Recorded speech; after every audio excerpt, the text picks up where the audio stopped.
And I just want to say, you are listening to Wrestling with Savage, the best podcast in the history of podcasts. Max Caster, your future AEW champion. Fucking man. Yeah.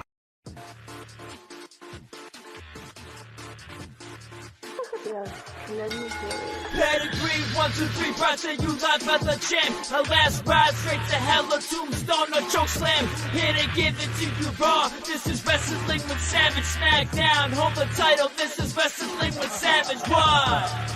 Wrestling with Savage begins now.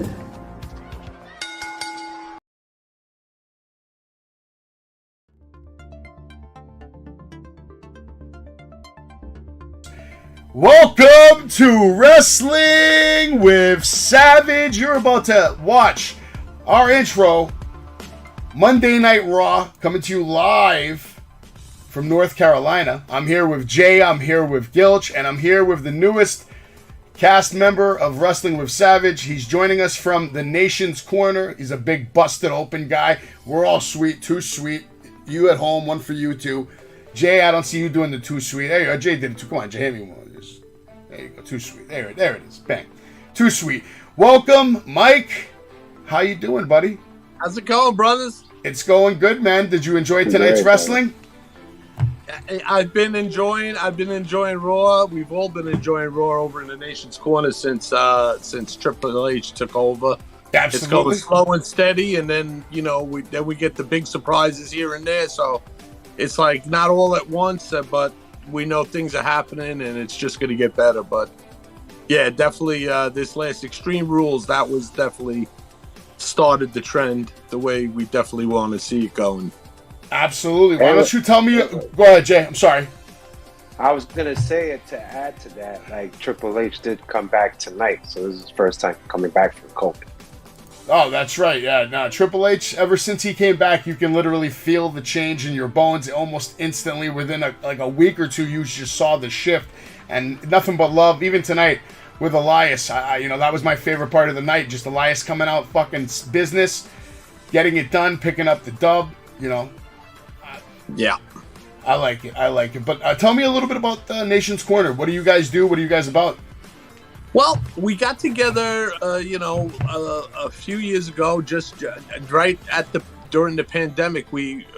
Just before the pandemic, we were all friends on, until we had the Discord. We had the Discord channel. It was under a different name. That's a whole different story. Just some drama went on, but now we're a drama-free. It was called The Nation Show, but now it's called The Nation's Corner. And it's just a rotating crew of us. We have a core group of people that we Zoom every night. It started out watching the first, what was that? WrestleMania 36 was the first one in the empty PC center. Mm-hmm. Yeah, so it started out there. We just had a little Zoom. We had a watch along for WrestleMania. We had fun. Nice. Then we watched Raw the next day. We said, we got to watch Raw together the next day. Of course, the Raw after WrestleMania. And then from there, it just blossomed into this friendship of all these disparate bunch of people who were brought together by their love of wrestling and by one person, David fucking LaGreca. David fucking LaGreca. And he's right there. The Prince, he's on Wrestling with Savage for the first time ever. So, Dave, welcome to the show. Yeah. We love you here, too. We love Busted Open. We all listen to Busted Open every single fucking day. Got Zombie Dave and Violetta. Zombie Violetta. That's fucking awesome. Yeah, I got Busted Open on the screen right now, man. If you guys don't know. Dave is grabbing Violetta. Yeah. That's fucking awesome, man. A lot of people don't even know about Busted Open, man. I'm a long-time wrestling fan, and I love all things wrestling. And I had heard about Busted Open for years, but I never really paid attention to it because I watch so much fucking wrestling. It's like I feel like I can tell them what's going on. I don't need anybody to tell me. But you know what? I gave it a fair chance this year. And I was like, yo, this is better than any other garbage I would be listening to on the fucking radio anyway. I'd rather listen to Bully Ray, Mark Henry, and now he's earned my respect. It took it took a couple of weeks of listening to him, and then I figured out who he's about and what he's like, and I give him nothing but respect. Dave LaGreca, big shout out to you. Fucking awesome show every day. He's the ultimate wrestling fan. Yeah. From old school up until now, and you know he gets slack. You know we our people on the Discord. We cut him. You know we cut him some slack sometimes, but then we drag his feet to the fire because you know he gets a little crazy. But we love that man, and he's the reason we just got together. And then all of a sudden the pandemic happened and everything closed down, and we were like, what the fuck? So we were all on Zoom, and we said, why don't we just do our own show where we'll talk, we'll bridge from the Discord here onto YouTube. Nice. And that's what we did, and we had we had a talented guy, Stephen Wine. He just bridged us over, and that it started there, and we just weren't sure if we would have LaGreca on, and we had LaGreca on too. As a matter of fact, he was like our first guest, really, because Nice. we had him on. We had him on, and he did the same thing I did, with the iPhone standing upright and sideways. So, we figured it out, and now a few years later, I'm doing the same thing that I was laughing at him for. So it come full circle. Yeah, And- absolutely. Yeah, so we just became the best of friends, and we don't just hang out on Zoom. We've met at Baltimore, and we went to like 4, people have met up and went to Baltimore Celeb Fest, WrestleMania in Texas, and NWA, going to NWA tapings for days, and especially Mission Pro Wrestling, which is one of our main. We sponsor Mission Pro Wrestling, the all women's wrestling Nice. run by Brian Cervantes and Ponderosa, and they have such a great group of talent. It's such a positive work environment for female wrestlers. There's no. Didn't they just get a deal with Wrestling TV or something like that? They're on Title Match Network, but where it goes from there is I have no idea how long I don't know if they're going to re-up with Title Match. I don't know when it goes up. That would be something that you would have to ask Brian. But big crop of talent on the independents right now, man. Big crop of talent. The group is getting together. They're all going down. I'm not going to be going, but the group is going down about 11 to 15 strong to Texas for the next on December 10th. Silver Bell. Silver Bells. That should be a lot of fun, man. Anybody out there that's watching, if you follow me, I appreciate it. Make sure you go over to youtube.com, The Nation's Corner. Hit them with a subscribe. They're also on Instagram, Twitter, all that good stuff, just like me. And The Nation's Corner is on every single Saturday? Every Saturday at 7. Sometimes we pre-record interviews and we throw those out there. We take clips. So there's a whole bunch of stuff to peruse through on there. I saw you did an interview with a wrestler I've been trying to get on this show, and Dr. Cool. Dr. Cool, Jay Klang. You know what? We were at a wrestling event for Victory Pro Wrestling. So VPW is a great local organization promotion out here. They do shows on Long Island. They go to Connecticut. They go to Jersey. They're a great promotion run by John Radio. And I just saw them, and he pretty much has quite a few of the wrestlers from Creator Pro that come in there. So he has Jack Tomlinson, Dante Drago. He's got the Shook Crew coming there. The Shook Crew are the VPW champions as well. So they have the belts. They have the belts with Creator Pro. That's why Shook Crew, Bobby Orlando, and Bryce Donovan. Watch out for them. They're on their way. The moon, bro. You're gonna see them. I mean, we just saw VSK on AEW. Yeah. I'm not talking. I'm talking about getting signed as them. I'm talking about coming up.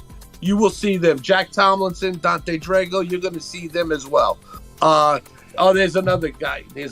He says he's not crazy. Some people say he's crazy. I think he's pretty cool. That's Mike Anthony, and Dr. Cool has his problems with him, but that's something that they have to work out. You know, I'm an old fuck. I don't want to get knocked out by any wrestlers, so they're all cool with me. Except I did use the fathead here, or I handed it to Bryce Donovan. I said, here, use my fathead. He said, no, you hold it. I'll throw him into it. So, Steve Somerset, I apologize, brother. Is that made out of cardboard? I love you guys. I love the Even Stevens. I love Pretty Likeable. Even Stevens are awesome. Best in the world. Bryce Donovan, big fan of all of them. VSK, incredible talent. Steven Azure, Steve Somerset, and and like you said, Creator Pro. Creator Pro, when you just rattle off a great atmosphere. All the wrestlers, they support each other. I mean, you see them line up against the wall watching Max. They were so proud of Max Caster, and you can see the pride that they take when they mention Chris Statlander or and these other wrestlers that are going on to bigger and better things. I would be remiss if I didn't mention Leo Sparrow and the Birds of the Sun. There's tons of talent over there. The Earth's Champion. I'd be remiss if I didn't mention him. Actually, I'm friends with Leo Sparrow on Facebook. Yeah, he's a cool guy. Brian, they're hands down. Anybody you see getting crushed by Omos or Wardlow, or any of the other big monster guys in these squash matches that are called squash matches, but really they're enhancement talent, and they really bring out the best and they do their job correctly. And Absolutely. They deserve nothing but respect. Because if you don't respect Leo Sparrow, then you could get your ass thrown up against the cage by fucking Wardlow and disappear under the ring. Hey man, if Wardlow wants to powerbomb me, I'll fucking take it. Let's fucking go. That's man. right. Take it from you. Take it like a man, like Leo. Even I know Bronson, Bear Bronson was a graduate there. I believe he's doing some training now. They love Bear Bronson. Yeah. Bear Country's awesome. You watch a Creator Pro show, and they can't help but. Even if they're against Bear Bronson, they have so much respect for that guy, and he's another good guy. You really see it in the fans around. I was asking him to chop me for fucking 10 minutes. He wouldn't do it. God damn it, he just wouldn't fucking do it. I said, please, just fucking hit me. Hit me. I'll take a chop from anybody. I love that shit. They are something else, man. Yeah, big boy. He's a big fucking boy. And all the trainers there and. I could see this. Listen. They look like WWE material. They have it in them. Well, listen, Brian Mize. If there's anybody, I mean, really. If I was them, I would get down between him and Pat Buck. Between Brian Mize and Pat Buck. I mean, you talk about minds that have been in the business. First of all, they've already been in AEW. They've already had like AEW promotion. Number one. Number two, if I was them. Right now, what's going on with WWE, I would take my ass I would take my talents to Orlando, start doing a lot of indie runs over there, and get into the Performance Center. Because you're head above shoulders better than almost everyone on that roster right now, with the exception of like maybe 5 or 6 guys. They're ready to go. They're pros. So I think they would have a good run in NXT if they can get over there. That's a good who's the CM Punk guy that got fired backstage there at AEW? Oh, Ace Steel. Ace Steel he should go and get managed by the sheep herders. Maybe they could come back out, bring him out. It's a possibility. Fight people in the ass. No, I don't think Ace Steel's coming back to AEW anytime soon. But real quick, how about we get into some Monday Night Raw? It's coming to you live from North Carolina. It's October 24th, just off the heels of NXT Halloween Havoc, and it was a great weekend of professional wrestling. I missed Halloween Havoc because I was watching FTR beat the shit out of Jay Lethal and Homicide. I was watching Bret Hart watch that match, which was even better. I was in a locker room with Bret Hart with Jay Lethal. I was doing cool things this fucking Saturday, so I couldn't watch Halloween Havoc live. But while I was waiting in line, I did watch Dave LaGreca on the NXT pre-show. Because I told him I would, so I tuned in, I watched it. Shout out to Dave. I thought he did a good job. He didn't have to wear a busted open shirt, but he definitely could have wore a busted open pin or something. God damn it. That would have been... He didn't have to wear his fathead shirt. That was funny. No, it's whatever. He's a little nuts. We all looked at that, and as soon as I posted something to, I said, he walks out in his own shirt. I was like, Sam looked like a malnourished Stone Cold He looked like an anemic Stone Cold Steve Austin. They were saying it was Dean Ambrose and Renee over there, basically. Mark Henry was telling him when the show starts and they introduce you, the first thing you should say is your windshield wiper impression. Blah, blah, blah, blah, blah. I'm sure he made some fucking money. An impression of something else. I'm sure he fucking made like $1,000 every time he said Sirius XM, because he said it like 5 times, 6 times. He did promote it. Bully got him though. We knew Bully was gonna get him. Good for him though. Good for him. He was himself. He said he was gonna be himself. He was gonna try to be himself, and that's exactly what he did. So for that, you gotta give him credit. He didn't wear a costume. He didn't mark out for WWE. He went on there as David LaGreca from Busted Open. So you gotta fucking give it to him. And that's that. And you know, Sam Roberts, God bless him. He's a great dude, man. They had good chemistry. That guy knows his shit. Yeah, of course. He has to. That guy knows his shit. And if you ever want, just look back at his interview years ago he got an interview with Brock Lesnar, and he asked Brock, "Hey, what's the haps?" And you think Brock Lesnar was, "What the fuck is that?" And oh my God, it's the funniest video you can watch, man. But Sam Roberts loves that video, but I love it too, man. It's right up there, one of my favorite videos to watch. But he's a good dude. All right, now we're gonna have Judgment Day opening up Monday Night Raw. AJ, Rhea Ripley's gonna come out, cut a promo about AJ that he knows what Mummy gets. Mummy gets what Mummy wants. He also knows Dom is all man. She calls everyone numbskulls. They say they run Raw. Finn Balor was talking some shit. Damian again shining on the mic. Good presence, takes charge in the ring, seems very comfortable and confident right now. He says, rise for the greatest luchador in the history of this business, Dominique Mysterio. Dom talks, and then AJ and the OC have to come out and interrupt. AJ says, you ain't comparing yourself to Eddie Guerrero. You're the generation of James Ellsworth. And then, of course, somebody has to go and say, Jimmy No Chin. I believe it was Gallows. Finn says, you're hiding in the club that I started. People getting famous off of my legacy. It's Judgment Day's time. Step up and get put down. And this leads into a match between Carl Anderson and Finn Balor. The commentator actually called this a pulsating match, according to the new guy, whatever his name is, Kevin Patrick, right? Anderson with a nice running power bomb in that match. We get a nice spot on the second rope, neck breaker by Anderson. That was really nice. The way he was attacking the legs to set up, that was a very nice touch, very impressive. After the superplex by Anderson, Dom gets involved, and it all ends with AJ getting launched into a table. Luke Gallows getting body slammed by Rhea Ripley. This was a great spot because you've seen her for weeks now trying to avoid confrontation with men. She'll do low blows, but she's not really punching them or hitting them with moves. So to see her hit that body slam reminded me of watching China.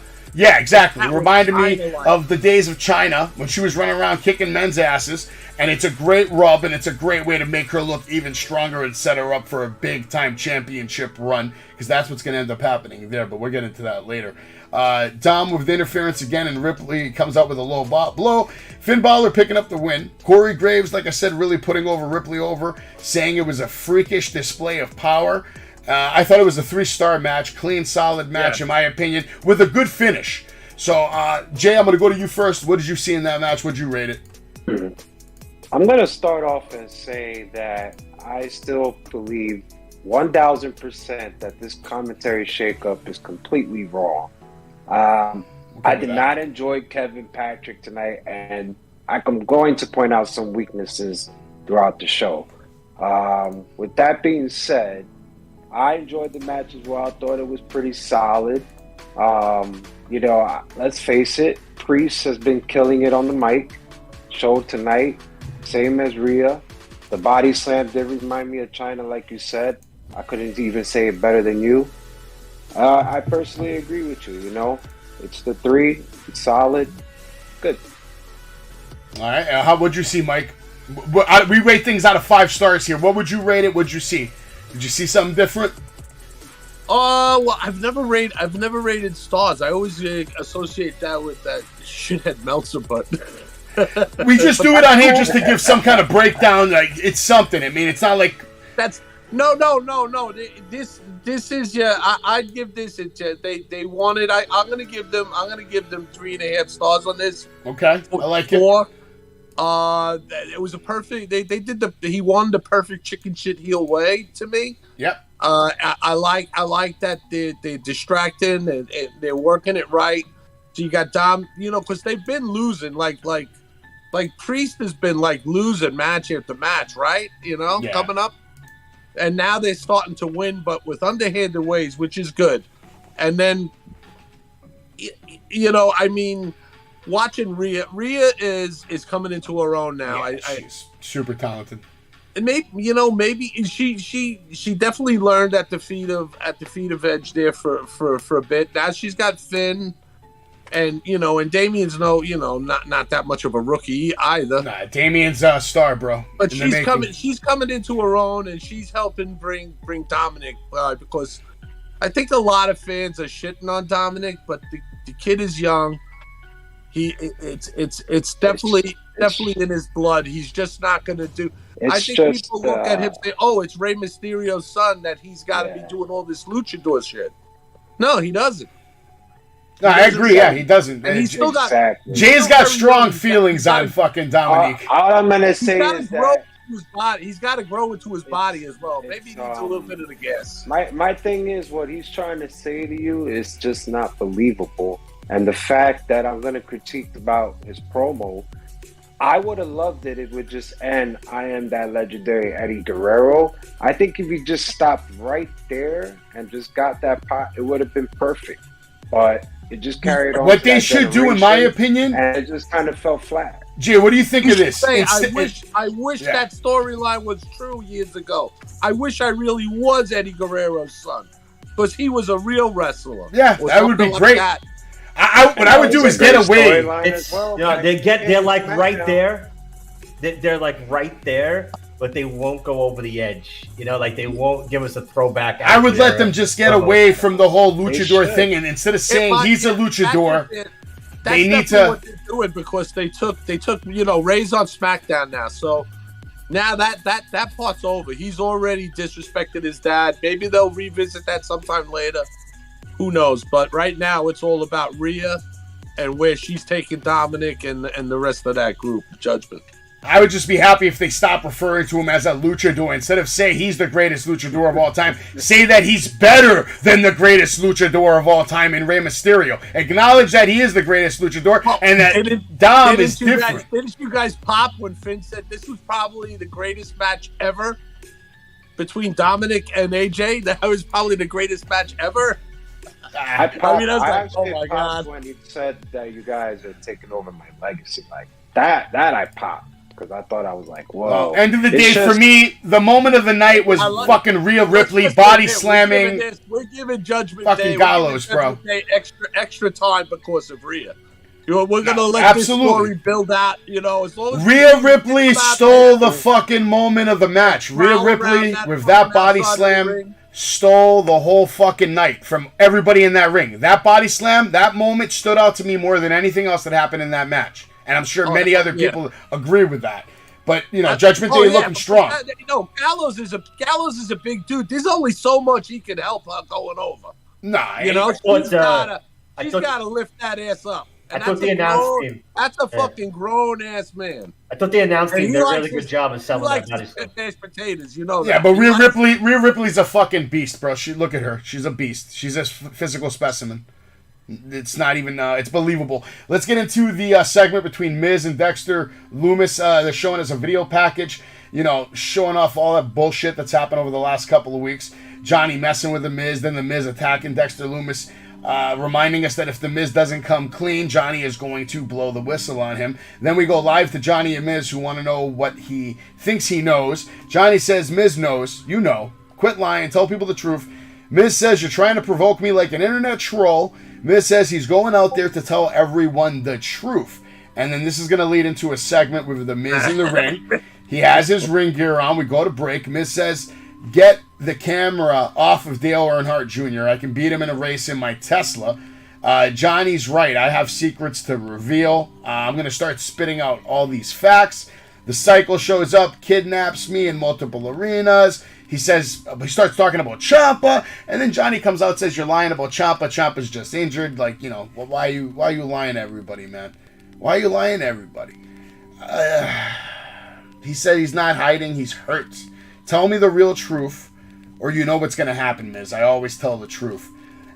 Miz goes and does something pretty cool. He says, I always tell the truth. I always tell the truth. I always tell the truth. And who comes out? None other than old school R-Truth himself. The real old school R-Truth. Coming out, rapping with the fans. What's up? Hitting lyrics. Talking shit. Comes into the ring. Says, you wanted the truth? Well, here I am. Truth says you're not going to make fun of our mac and cheese, because Miz was going on and on about the macaroni and cheese in North Carolina, and that's something that you just don't do with R-Truth, because he's going to want a match. Johnny comes out, says Dexter deflated your balls, didn't realize you did not have any left, says Johnny, and then we get the match between Miz and R-Truth. Miz was abusing R-Truth early on. We see a shot of maybe Dexter Loomis, but no, it's just Johnny disguised as Loomis. With the gloves on, he tricks the Miz. This causes the distraction. Truth picks up the biggest win in his career, probably the last 5 years. Maybe more. I don't know. Gilch, I'm going to go to you first on this one. What did you see in this segment, the interview, the video package? What do you think of all this, man? Would you even rate the fucking match? What did you see? You mean rating the Ali Theory? No, right here, the R-Truth and Miz match, yeah. and then Miz and Johnny Gargano. With Dexter Loomis. In my notes, it says R-Truth match, and then I have no notes after that, so that tells you enough right there. I enjoyed the back and forth in the promo. It was like my comedy for the night. I enjoyed it. I'll give you 2 stars. You had 2 guys out there doing their thing. I enjoyed it. I really did. Nah, it's not bad. It's not bad at all. How about you, Mike? What'd you see? Yeah, I enjoy the Miz, and whatever they throw his way, he takes it. He gets it over. R-Truth is just gold. He's just funny when he just comes out. It's just whenever he comes out, you're gonna laugh. But yeah, he's from it's a hometown boy, so you knew he was gonna get the win. Yeah, I love R-Truth. When I saw him, I was actually saying a couple of weeks ago, I think I even said it to Gilch or Jay. I said it to somebody. I'm like, R-Truth should get one run in his career before it's all said and done. If you go back to his old school work when he first started, man, he looked like a fucking killer, bro. And guess what? He still looks the fucking same. It's crazy, bro. He's ageless, man. He's ageless. Crazy how fucking good R-Truth is. He still does that split too, man. Oh man. Yeah, absolutely. Jay, what'd you see tonight, man? Did you have fun with this at least, or did you hate this? Listen, I had fun with it just like you guys, but you guys gotta face facts. This storyline is just so bad. Yeah. And I don't think it's gonna be a good ending at the end of the tunnel. I don't think there's a good legitimate secret. And the fact that probably not. I hate that they're putting my guy, Johnny Gargano, in this. It's just killing me. It's just killing me. But I did laugh at R-Truth. It was funny. I'm not going to lie. And it was entertaining. But that's as far as I go. So you wouldn't even rate the match, right? To me, that was a good surprise, though. It was probably the surprise moment of the night. I wasn't expecting Truth to come out, so that definitely made me go, whoa, what's going on? Why is R-Truth coming out? That's cool. Because we haven't seen him in a minute. And at least it wasn't 24/7 related. So thank fucking God. Yo, he got mic time. He's going to sell some merch. I like it. You give R-Truth a good look there. Not bad. We're going to get into an interview now. Let's see. Candice LeRae, right? Interview. Bayley interrupts, takes over.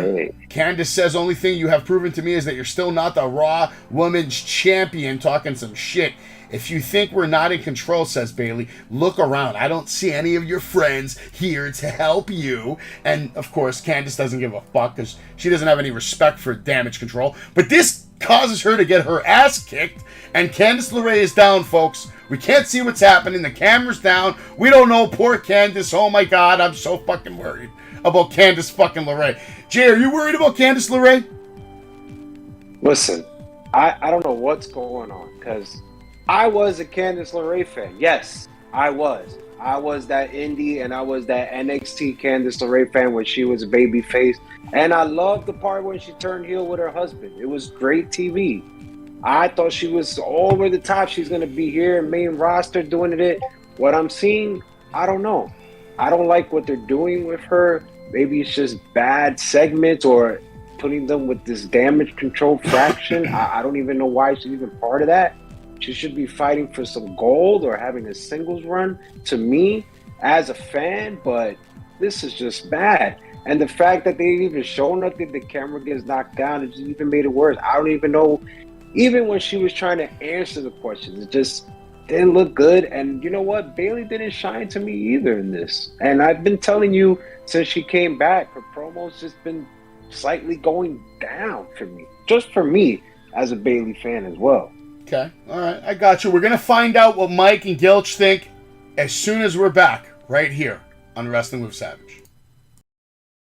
Barbells and body slams, I have a unique approach to not only help you become inspired from some of your favorite memories and characters in the past and present in professional wrestling, but to actually help you take action and become the best version of yourself. I'll take you behind the scenes with personal interviews with some of your favorite wrestlers to help you learn how they overcome their own obstacles and stay motivated. I can't wait to share with you some fun and exciting stuff. Barbells and body slams will help you, I believe, climb to the top rope of your fitness success. Shane Hurricane Helms, and you're watching Barbell and Body Slams. And if not, what's up with that?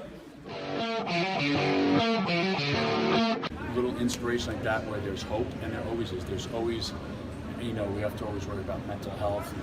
Life is hard, but I always say life is just like wrestling. You're going to get knocked down, but you have to get up, just like you. The thing is, we're going to take fitness training and take it to a whole other level. So if you're stuck in a rut, or if you want to be motivated and get in shape like John Cena with a swagger of The Rock.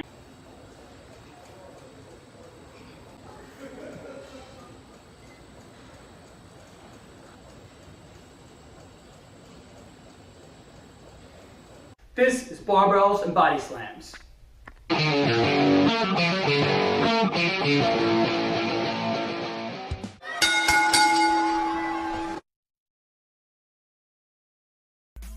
Welcome back to Wrestling with Savage. You just watched the commercial for Barbells and Body Slams. That is a channel from Tom right here. He's not on the show today, but he is going to be on the show on Wednesday covering AEW, and we're going to get into a whole segment about fitness and who the best shape wrestlers are. Like, who's in the best shape? Cardio, muscle, who's got the best body in the business, and what it takes. This is a book me for that fitness show. What's up with that? You want? Hey, you more than the more the merrier, man. The more the merrier. I need some fitness in my life too, but always about as soggy as a used TV. Guy's a big Busted Open fan. He's also from the Busted Open Nation as well. He hit me up because he loved my phone calls that were coming into Busted Open on a regular basis. And by the way, let me get to you real quick, because I'm assuming that's how you found me. You found me through the Busted Open Facebook page, right? Yeah. Okay, and you found me because you liked my calls? Do you like my calls? Yeah. They didn't let me on today, man. They didn't let me on. You got energy, so that's what I look for. Sometimes people call in, but you have my friends tell me, like, you have a plan to go in, and you don't just go hello. Oh, I'm on the air, and like, oh, how you doing? Yeah. I get over the pleasantries and I try to dive right in. So most of the time. What I do on the air is all live. I don't plan anything. I have a small concept of what I'm going to open with, and then I just go. Plus, the show changes, because sometimes I might be on hold 20 minutes, and they'll stop talking about what I called in about, and then the producer will come on and say, hey, listen, they're not taking calls on that anymore. Can you talk about this? And I always tell the guy the same fucking thing. I can fucking talk about anything. Put me on. I'm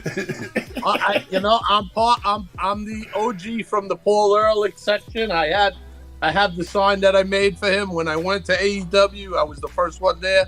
Had people, with the Paul Ehrlich section signs. So that's what the Busted Open family does. When it's someone that the new what, no matter what, new producer, new intern, bam, Ariel, boom, accepted. It's just as soon as they're there, they're family. I'm a Gabby guy, of course. I even named my beautiful puppy dog after her. Nice. Gabby La Diva. Gabby's really cool. I've been on hold from her a couple of times.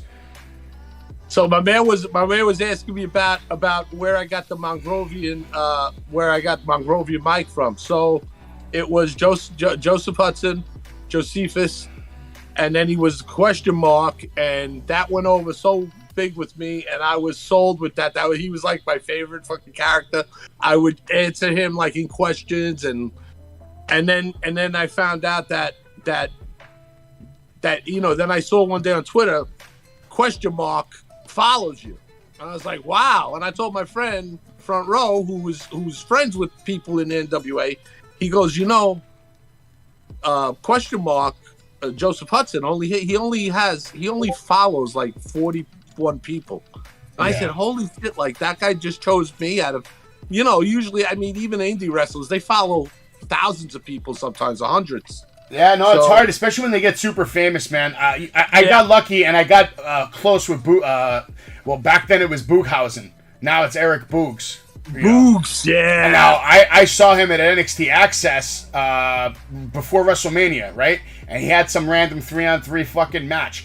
But the fucking energy that he had in the ring for this match, like you could combine everyone that was on the card for that day and they together couldn't contain the energy that Boogs was running with. Wild. I have a video of him rocking out for 4.5 minutes. The cameraman want to go home. The announcers want to go home. Everybody wants to go home except for Boogs, who's rocking out in the ring with no fucking guitar, going absolutely wild for like 4 or 5 minutes after he just put on a 20-30 minute match. So I saw that. I was like, oh man, I got to add this guy. And then I added him. I'm like, dude, I see it in you, bro. You're going places. You're going to be main roster. You're going to have a run. You have the look. And there he is. But he got hurt, unfortunately, because he's too fucking strong for his own goddamn good. Yeah. That's the story. But what did you think of the Candice LeRae interview? Damage Control, Bailey. Are you even are you interested in this? It was all right. It's like Candice, I want to see where they're going with her. Obviously, they're making her face. But Damage Control is like, I love Dakota Kai. I'm finding myself, it's not I love Dakota Kai. I love Io Shirai. And I love Bailey. But I just don't know what is Damage Control and you love all these wrestlers, but I don't think you love them together. Io Shirai doesn't need a fucking faction. Trying to tell me what's the story they're telling me? Why are they together? What the hell is Damage Control? No good backstory. I don't hate the story. I just hope it, To me, they haven't had the same hype since the first night we saw them. I don't know. You remember when they debuted at SummerSlam, right? When they came up, that was awesome. Since then, I haven't felt like that again with them. Yeah, because we all popped because of Bailey. I popped because of fucking Bailey, to be honest. I was fine. Io Shirai was in NXT floundering. Dakota and Kai at the time were just bonuses. I was just excited to see and hyped to see Bailey come back. I was like, yes, exactly. Bailey. Exactly. It's Bailey. Ding dong. It wasn't a bad ladder match at Extreme Rules, so that's what true. I mean. I mean, you can't pick apart. They don't. They look a little. I don't know if they look together, like chemistry wise, as a tag team. But they have the belt, so people go, "Well, they're champions." I go, "Well, all right." So there's people that get a belt put on them. All right. People that get a Money in the Bank. How about you, Gilchy? So what are they doing with it? Do you want more of Damage Control, or are we just going to move on to the segment between Elias and Riddle? Mike puts it in the perfect words. It's I like them as individual competitors. Well, I'm not the biggest lover of Dakota Kai, but I'm okay with them. But this is please just put an end to this. You can see I can't even get the words out properly. It's for me. This has run its course. It's a hard watch. That's what it is. It's a hard watch. Don't know what it is. Right. It's a hard watch. Yeah. It's a hard watch, bro. I got a prediction. You won't have to watch them have a match in Saudi. That's true. I hope we don't have to see them have a match at WrestleMania. I'd rather see Bailey in a match at WrestleMania by herself. Get rid of this faction. Just be done with it. Saudi, they'll gotta be covered up, right? It'll be Bianca Belair will defend the belt against somebody, but who it will be? Maybe it will be Bailey, but I don't see the other two going. Maybe it'll be fucking Candice LeRae. Who knows? Who fucking knows? Elias and Riddle. Riddle says he has been working on his beats because he wants on the bongos because he wants to basically be best friends with another professional wrestler. Riddle cannot be without a best friend. He has to have a best friend. You got the pun there in that, right? What? He said he's been hitting. He said he's been hitting. Yeah, he's been hitting the bong. Yeah, I'm just not a fan of showing the bong on the stream. I don't know if that's even allowed, but I don't care. This is Wrestling with Savage. That's a water pipe. It's a water. No, he uses that to water his flowers inside that he has. He has a wrestling section there, and then on the other side he has a beautiful, lush garden, and he has to water it, and that's what he uses. All right, kids. Now let's get back to the segment between Elias and Riddle. And Riddle, another big kid. He's basically a kid in a man's body. Riddle says he's been working on his beats. Elias says he's a serious artist, and if you ever interrupt me again, I won't be so nice next time. And in my opinion, when I heard that, I was like, oh, good, man. Elias is back. The Drifter is back. He's going to have a more serious... He's not fucking around anymore. He wants to fight. He's going to have matches. Alpha Academy then shows up. They say some funny line. What are you guys, a band or something? Like Blink 182, shush. Riddle says we don't have a name for our band yet. I thought that was actually funny as well, because Riddle's just so fucking delusional. I prefer if you shaved off your beard and be Ezekiel again, says Gable. I liked him better than anyone. Don't talk about my younger brother like that again, says Elias. You and this big buffoon interrupted me. Meet me in the ring and find out why WWE stands for Walk with Elias. I was hyped when I heard this promo. We're not going to get that match yet, but real quick, anybody have any comments on that promo? Elias's work? Anybody? Otherwise, we're going to go straight into Theory versus Ali. You know, Gable and Riddle are gold. Whenever they're talking, they can just riff. They're very funny, and you know, Gable to me is underrated. That Gable found himself with this. Get the comedic side with that serious, kick-ass amateur wrestling background, where he could probably stretch any one of those motherfuckers in the back. You know. Yeah, I feel like Gable could definitely kick anybody's ass right now. Almost like size for size. Gable and Shelton Benjamin right now. They're the ones that can stretch everybody the fuck out back in the back. Is it me, or was the Elias pop not as big as I normally expect it to be? Well, it was in North Carolina. I gotta say, like, I'm always usually the first guy on the show to be like, "Yo, props to the crowd tonight." But I was hoping for Elrod. Yeah, I would have took Elrod. Yeah, I don't know the crowd tonight. For me, the crowd, I wasn't feeling the crowd yet. They popped more for R-Truth. R-Truth was getting a pop from the crowd. Yeah.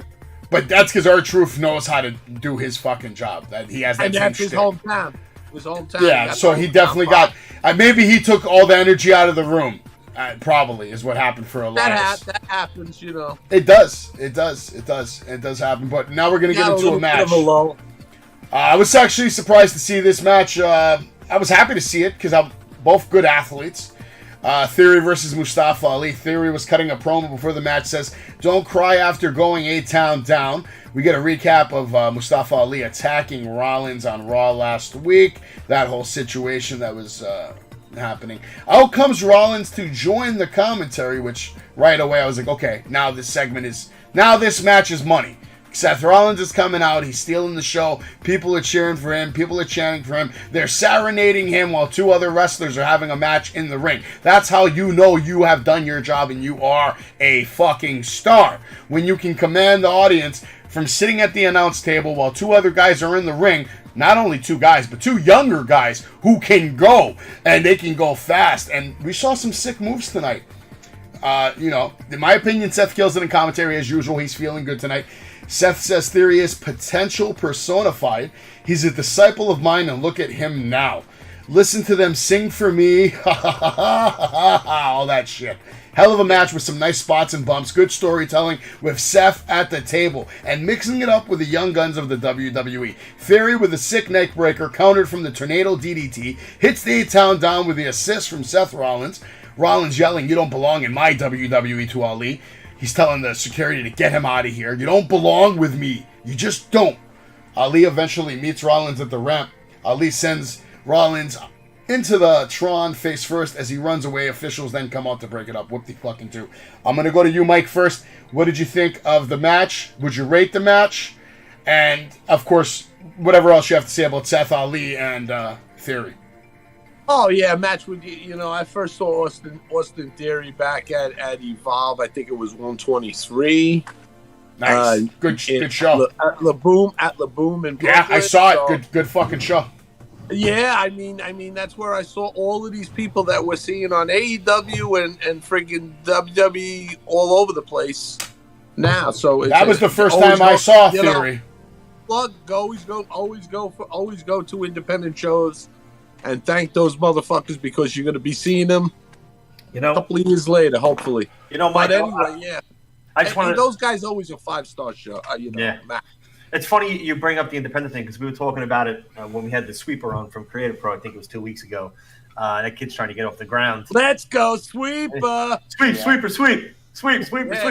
But it's funny. Sexy Ryan.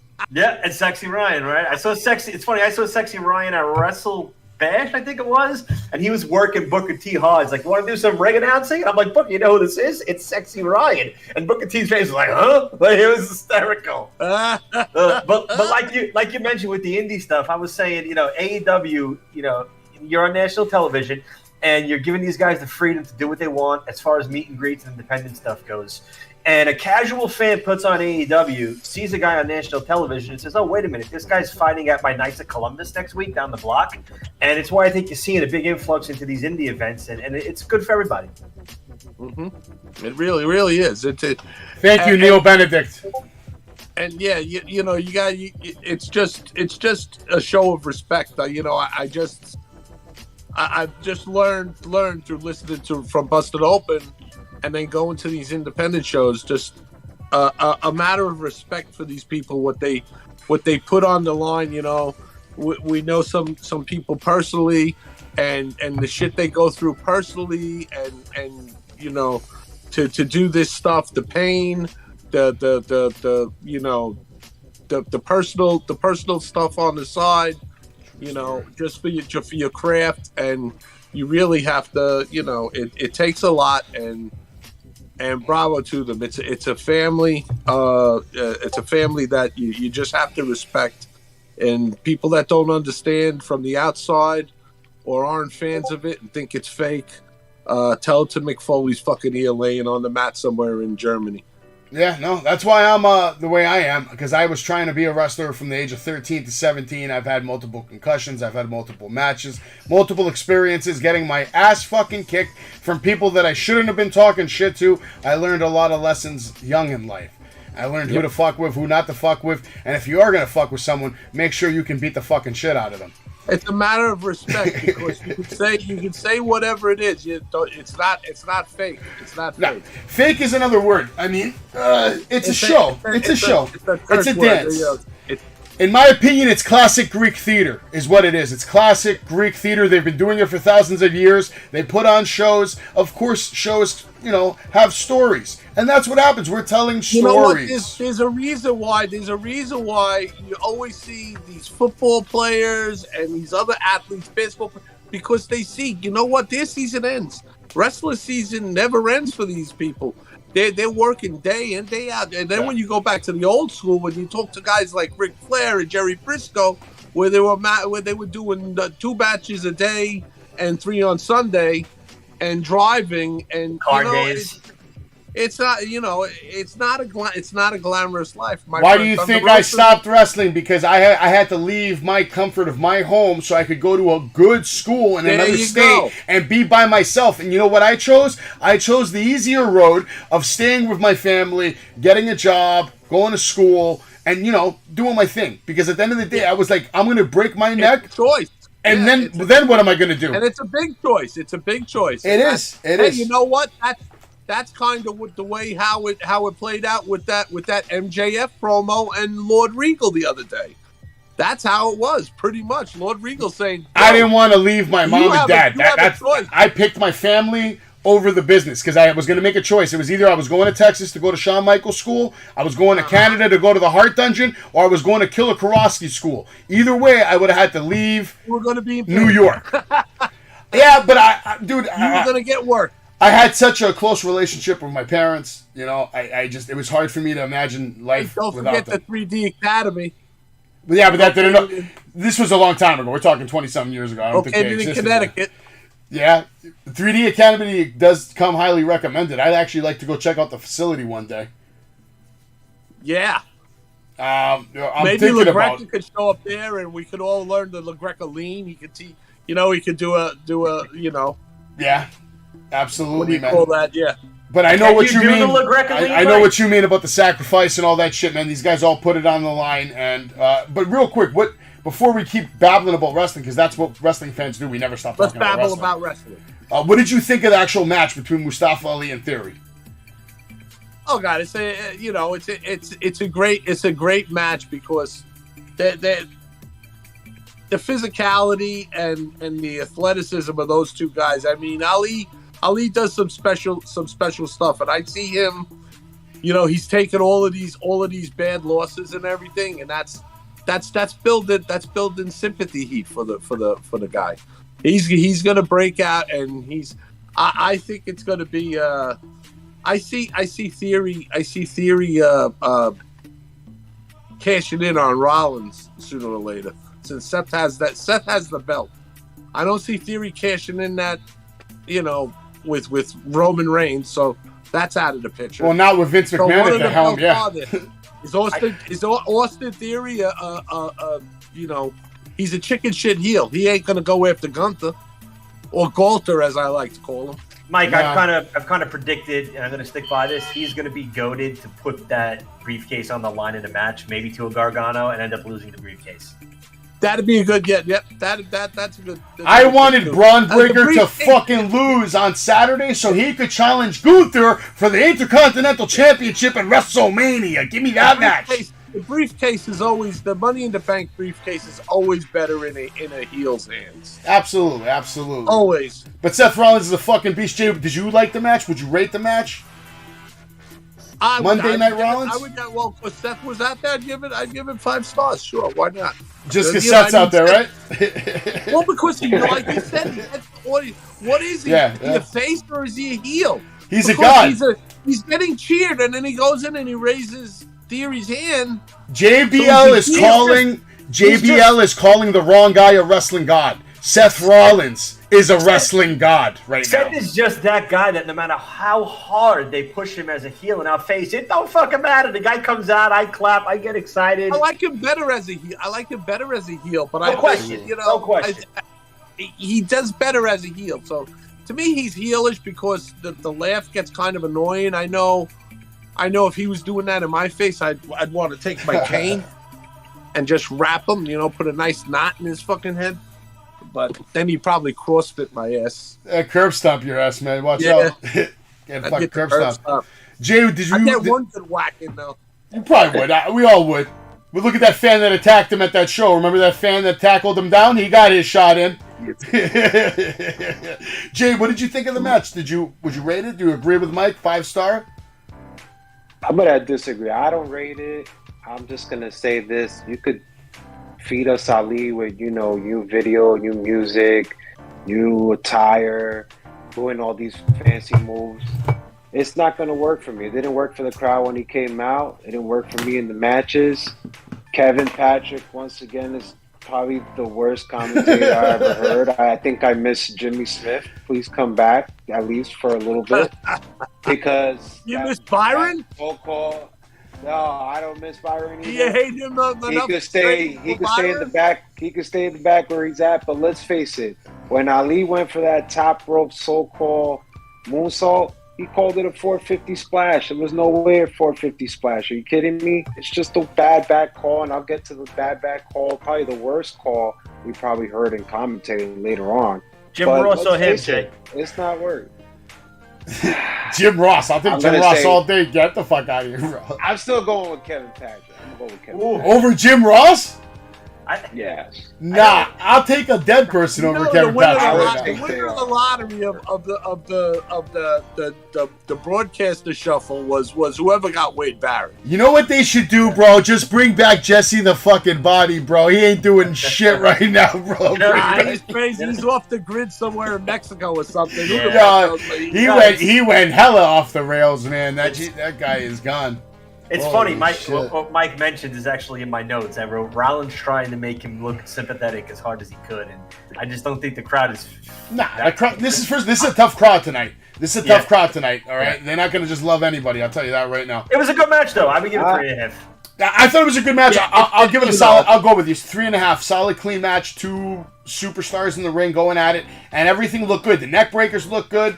There was one maybe move that could have been better. Is it the retribution thing? Is it the retribution thing that still has a bad taste in everyone's mouth? Is that? I know Ali can put on bangers, man. I know he can put on bangers, but he's not being presented well because they keep changing it every couple of months. Yeah, I don't know who he is. One time he's the cop from Chicago telling us stories. And then he's this guy, and now he's this guy. Now he's trouble. I'm trouble, Seth. I'm trouble. Where's the trouble? It looks like you're in trouble. He's been getting the ball plenty of times, especially with retribution as a leader. And I like that. Okay, I'm going to say I actually like that. But you know what happened? He started talking, and that's what happened. Damn. And I just think it needs work. Sorry. He's not ready to fight Rollins. It's just not there in the cards. Well, anyway, Austin Theory's a hell of a fucking worker, man. There he is taking a selfie. Seth Rollins is going to help him pick up this fucking big-time dub. Gilch, are you rating this match? What are you giving it? I'm going, you're a Seth guy. What, 5-star show? 3.5.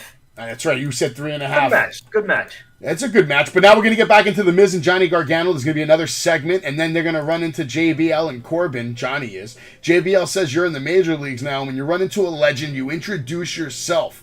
You think it's funny to mess with The Miz? You need to learn some respect. Johnny says, I respect you, I'm Johnny Wrestling. It's nice to meet you, MC Hammerpants. And right away into the disrespect.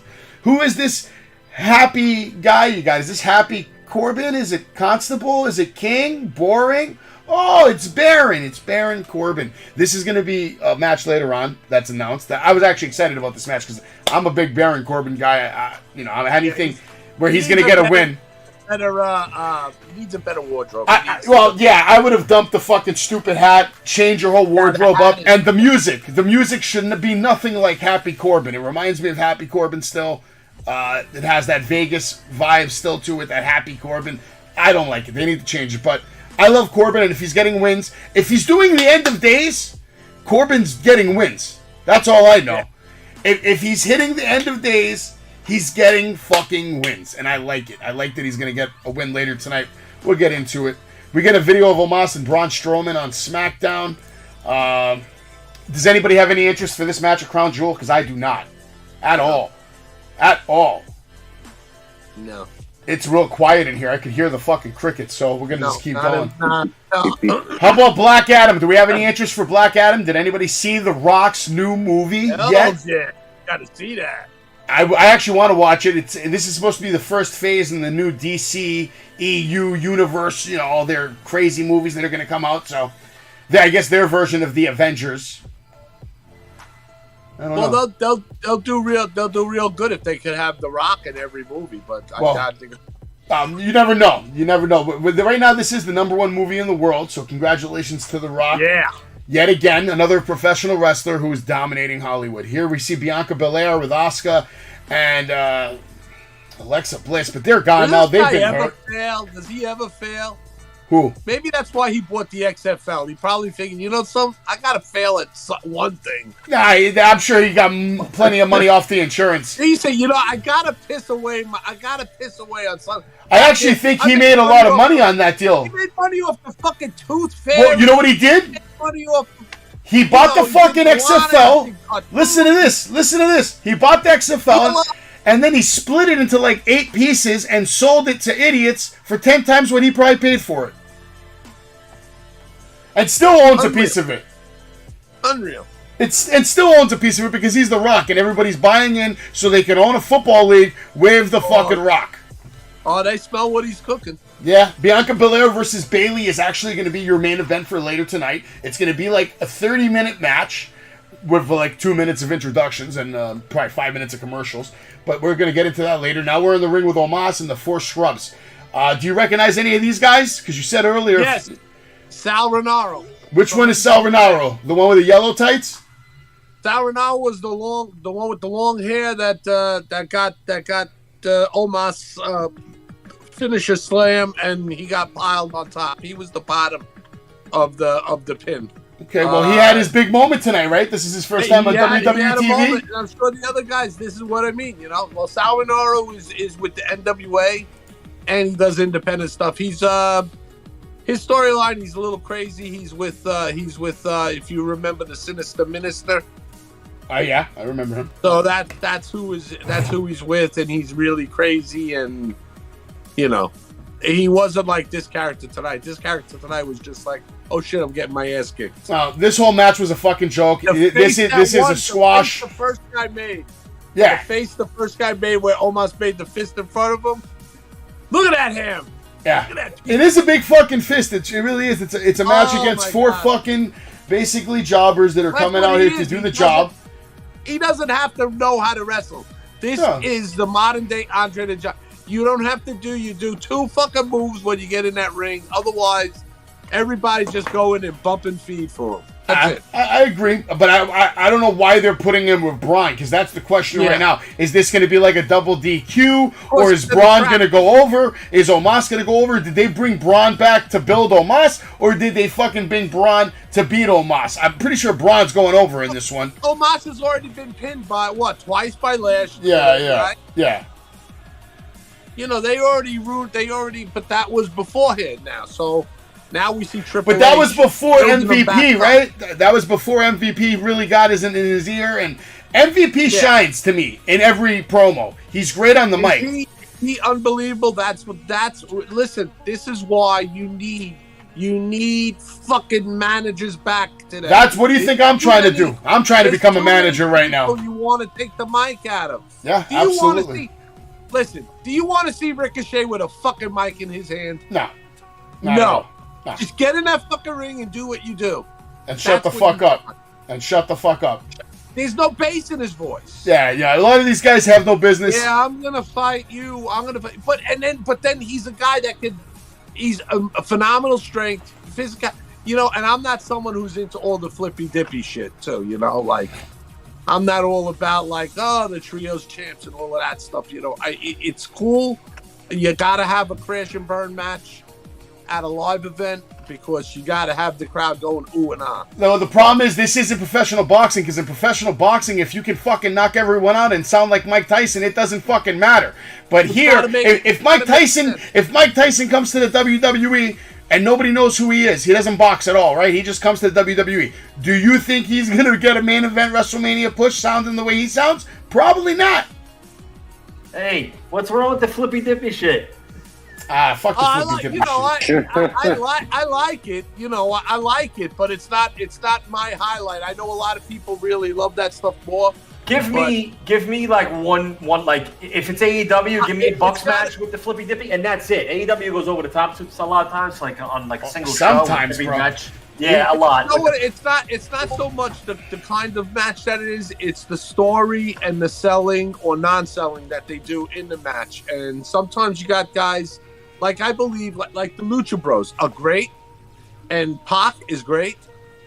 But those three guys seem like they have to get all of their shit in every fucking all of their shit has to get thrown in every time, and it just gets like, okay, you know what they're gonna do, and like Ray Fenix is like, you know that guy is the modern day, you know he's taking the lucha. He's the best active luchador in the world right now, probably. He's inherited that from Ray.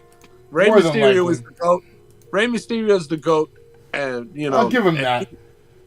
But anyway, I've had enough of Omos. I hope Braun Strowman beats the shit out of him at fucking Crown Jewel. But let's get into this match right now. I'm just glad I'm not hearing Braun Strowman doing the get these hands crap, you know. And you know, if there's ever a tagline that doesn't go over, it's that. It's like we get Elias versus Gable. It's a great wrestling match, and what I'm seeing here was just a really good match, good chemistry, good in-ring work. The way they started it, the finished it, everything. Gable sends Elias to the outside. No, never. Take us to break. Never have a bad match. Really good match. Possibly, in my opinion, the match of the night so far, with Elias looking strong until he really started rolling. Then he started talking some shit, asking everyone to walk with Elias, wasting critical time. Gable was able to counter the donkey kick into an ankle lock. Gable, with the insane strength to deliver a huge power-flipping DDT from the Razor's Edge position, turns it into a DDT. Elias lands the headbutt instead of the knee. I don't know if you all caught that. He Busted went for the open, flying too. knee, but he went for the head, yeah. It looked like Gable got knocked out, though, kind of. Otis with the interference, able to connect. Gable was able to connect with the big boot and his finisher. I'm sorry, Elias was able to connect with the big boot and his finisher. Otis then attacks Elias after the match. Gable joins in, and here comes Riddle to save the day. He comes to save Elias with his bongos. Nope, just himself and his flip-flops off. Feet getting ready to kick. He completely misses the knee to Otis. Completely missed the bro to sleep to Gable. Barely hits them both with the floating bro. He checks on Elias. Kevin Patrick with the mishap, calling Carl Luke after this. Oh, man. This was bad. The ending was bad. Riddle, I hated that he had to come out, and I hate that they're getting Riddle involved with Elias. I'm not a fan of that. I'd rather see Elias have a serious fucking run right now. You know, I want to just see him come up by himself and kick some people's asses. Why? Why are we doing this again? We're playing these games. Like they have him floating around just till Randy gets back. He's the only one that looks like Macho Man, bro. The only fucking one that has the look. He looks like a fucking star, bro. He can talk. He can play the guitar. He can wrestle his fucking ass off. He's done whatever you've asked him, whether it's get beat up by John Cena, get beat up by The Undertaker, get beat up by AJ Styles, get beat up by this guy. Just get beat up. That's what you do. You get beat up. I'm fucking sick of it. He deserves to beat people up. That's just my take, man. What'd you think of the match? You think they could capture it again? You think they could capture the Elias? If he comes back as the Drifter, he's got to bring the Drifter attitude back where he's just a cutthroat, doesn't give a fuck about anybody except getting that win at all costs. That's whatever it costs. To me, that might be, that might be what he does to Riddle. That might start the... I think that's where they're going with it because he's to piss him off, right? Yeah, Riddle's going to set him off. Yeah, you don't want him as a face. I want that swerve for him too. Yeah, that's what I want. He needs to have that aggressive fucking anger, man. Jay, what did you think of the match? I loved the match. I actually gave it a 4-star. I thought it had a great finish. And even though Riddle comes in and he has to be involved, and I love Riddle. Riddle's a great athlete. He's put on some banger fucking matches. I'm a bigger fan of Riddle from NXT. But it is what it is. It was still a good fucking match.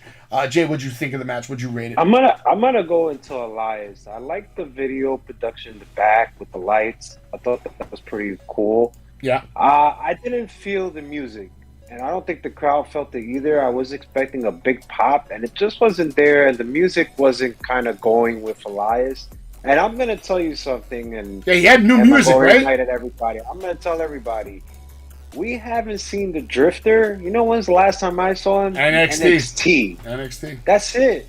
He never even arrived to the main event roster. Let's face it. It was just all about just walk around behind people in certain segments, and I'll just come out with a chair and I'll just say WWE stands for, you know the rest. He's been a sideshow. I love the sequence when it was Gable was doing the roll up and then it just got countered the vertical suplex. That was a great sequence throughout the match. So I'm gonna give it a solid 3. It was good. The Riddle part I hate. I mean, I know where this is going. It's going with the Elias program, great, but I just hated that part. I just think, like Mike said, he's just lost in this mix and he's just waiting for his buddy to come back. Okay. Would you rate the match? I gave it a solid 3. 3. Gail, how about you? What are you rating it? I gave it a 4. I thought it was a good match. I was like I mentioned earlier, I was disappointed with the crowd and Elias. Like I said, the crowd overall tonight, I really wasn't thrilled with. I didn't think they were that into it. It's crazy how much the crowd can change someone's perception of the match. Yeah, but it was still a very, very good match. Yeah, absolutely. Can it be because the booking with Riddle, it just doesn't go? Like if you just look at it visually tonight, I just like Riddle to go to a more serious side too. He's another one who needs to be back on his serious. I'm a fighter, you know. But that's what they do with him though, because once he gets in there, once that belt from bell to bell, yeah, he's a fighter. The dude's not. You know. And by the way, we were talking about, he's another one that's a legit guy that can stretch a few guys out. Oh yeah, absolutely, so, without a doubt. You know, I'll give it a 4 stars because it had Gable in there. That's probably why I don't like Riddle as much as I did in NXT, because he really didn't wrestle though. Yeah, him running in, it was kind of, all right, so we know that's what they're going to. You're right though. When the bell rings, I fucking love Riddle, man. It's just everything else I don't fucking like right now. You know what I mean? Because he's such a good wrestler. You can't discount that Thatcher Riddle pit match and great match. I look at him as like, if you just look at him and forget his personality, bro. If you forget his personality, he looks like a combination of Kurt Angle and Chris Benoit, man. Just serious fucking wrestling moves. He doesn't have a serious gimmick, but he has a serious fucking moveset. I'll tell you that. But that gimmick is what he needs to get airtime, because that's what they do. And that, like people say, oh my God, Gable got Alpha got squashed. How about fucking Gable carrying Elias, what are you bro? talking about? They're on TV every fucking week doing 2 or 3 segments. What are you talking about? It's ridiculous. Right. People got to get it. It can't just all be catch as catch can wrestling. You need a mixture. Just like I said, I'm not crazy about the flippy stuff all the time. If it was all that all night long, then it doesn't leave you wanting anything. But no, for sure, you definitely gotta have variety. But there's certain guys that get stuck with that label. Yeah, no matter what style you're wrestling, tell a fucking story, register, and sell. That's what I want. I don't want to see some motherfucker get a damn Canadian Destroyer off the top rope through a table and then be up doing super kicks 5 fucking seconds later. That's what pisses me off. Yeah, but if they sell. Look at those matches the other day, man. When you saw Von Wagner got boom, you didn't see him come back. He didn't come back. That's what happens. You see Bully Ray go through ladders and tables. He's never back in the match. Some of these guys, it's just too much. It's too much to suspend disbelief. So I'm asking that they should sell more and register, and not have to get everything in, and do the moves when they make sense. Don't do it right away. And then, for God's sakes, if you're going to be putting someone through a table or have someone busted open on the first match, you don't have to have someone, don't do it in the last match. Or really, if someone's going to get busted open in the first match, no one else should bleed in any other matches. Or they make a lot of silly mistakes in wrestling. That's why we go fucking live. If it's a sick table spot, it shouldn't be in another person. There should be no other matches with a fucking table coming out. Yeah. That's how it should go. There's a million things they could do to make every single fucking show better, but they're live and they got one fucking take, man. How about 1 week they don't let Moxley bleed? Is that allowed, or is that like a rule? Yeah, come on, we've had a lot of weeks like that. He actually hasn't bled. Yeah, exactly. We've had a lot of weeks like that. But now we have a locker room situation, all right? We have a Rhea Ripley problem. Gallo says, body slams are my love language, and that he is good with women. He says it. I'm good with women. AJ, Carl Anderson, they're like, he is not good with women. This is going to be bad. All right, no problem. Now we're going to get into the next segment. JBL's coming out with another killer promo, shitting on North Carolina like they deserve for being a shitty crowd tonight. He even said that they turned Michael Jordan into a loser. Out comes a wrestling god, Baron Corbin, and we're going to have a match right now between Baron Corbin versus Johnny Gargano. But first, real quick, I'm just going to ask you guys one question. Does anybody even give a shit about Logan Paul versus Roman Reigns?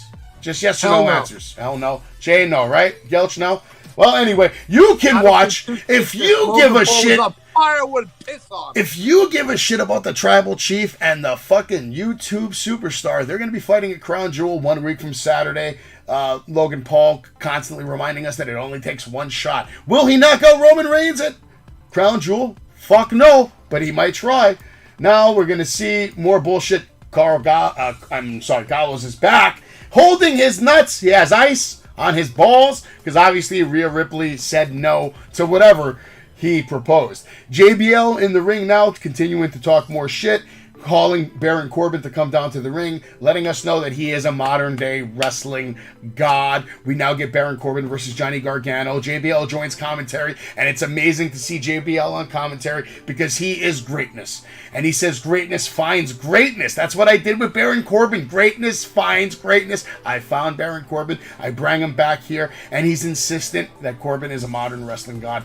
This was a fun match. Good work from Johnny and Corbin. My only complaint is there was a couple of spots where it looked really hard for Johnny to reach up to Corbin's face on some moves because Corbin's so fucking tall. I noticed one that was particularly bad, but I let it go. Corbin with the win, hitting the end of the days from the huge assist from JBL. But Johnny was asking, Johnny was asking for it because you never touch JBL's fucking hat. All right, that's the lesson learned from tonight. You don't touch JBL's goddamn hat. Gilch, what did you see? What'd you think? I'm giving it a 2.5 because I thought the match could have been better, but it's whatever. Yeah, I gave it a 3. It was solid. Could have been a lot better. I'm just not. They had a real chance here to repackage Corbin or even go back to Lone Wolf or just something. Repackage him with this new JBL combo. Because, I mean, he's with kick-ass JBL. You have him coming out to, I know they're calling him Happy Corbin, but he's coming out to the music, it just doesn't fit. So I can't get past that, when trying to, enjoy this match. Yeah, no, I agree with you. 100%. Mike, what'd you see? What are you rating it? I love Baron Corbin. I think he plays a great fucking heel, and he does he takes whatever's given to him and he runs with it. But the Happy Corbin, I really, that's a little played out. I think he should change his gear a little and his attitude, take that hat off and start acting a little more acting. Maybe it's going to be rubbing off, JBL's attitude will rub off on him. But would you be okay with the cowboy hat? Having JBL on the commentary, I'll give it a 3.5 stars for the match. It was good. I love Johnny wrestling. I like the David Goliath. I always like those matches. The immovable object. Whatever. Classic storytelling. Would you guys like Corbin better if he came out right now with let's say a cowboy hat and a cowboy gimmick kind of thing going on? He doesn't have to actually adopt, but he could come out a little more like not Happy Corbin. He doesn't even have to smile. I'll accept whatever gimmick he does if he invites me to one of his barbecues, man, because I'd love to have a fucking tomahawk steak, smoke a cigar, and drink some bourbon with that. He looks like he knows how to have a good time, though. He certainly knows how to cook a good meal. He drinks some good bourbon, whiskey. Yes, he does. He likes to smoke some fine-ass cigars. And he is a well-paid wrestling superstar. Now, according to JBL, he's a wrestling god. Jay, what did you see? What did you rate it? I think you guys are just hitting right on the marks. Except that I'm not going to give it a high rating like you guys, but you guys are right with the attire. If he came out in a suit, it would have looked believable. I like the video with the money. I don't think that should change. The music has to go. But, I can name a perfect wrestler. Did he come out with JBL's music? Does he come out to JBL's music? No, I don't think so. That would be nice, but no, he doesn't. It's still that Happy Corbin. It's the happy music. He won the Vegas, so they should just have that. They should just have those things, the bright lights flashing, hey, jackpot, and have him come out. But he doesn't have to be that happy guy, right? He needs a bit of a look on his face like eat shit and die, motherfucker. I don't give a shit about you. Yeah, he has the look as far as when he's just standing there. You look at him, he looks like a badass. He looks like a legitimate ass kicker.